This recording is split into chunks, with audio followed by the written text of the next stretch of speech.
Well, it was a busy weekend here at Hardway Farms this Mother's Day, and we honored our moms by doing a little bit of nourishing. Started by repotting this hosta and these alliums.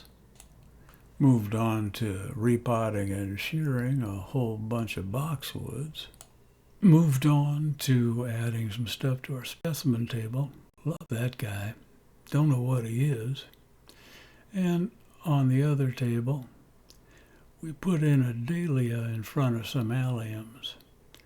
But the real action started in the square foot garden, where we added some seedlings. We started from seed in the basement to some starts we'd added several weeks ago, and from which we've had some really delicious salads.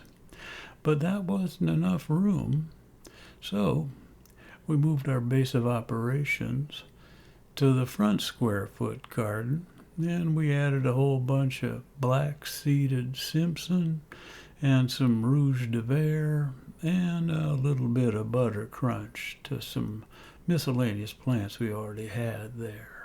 But that wasn't enough, so we had to set up this temporary holding area to hold some more seedlings. And now I'm heading back into the basement to start some more. Well, that's it from Hardway Farms. Hope you all had a good Mother's Day.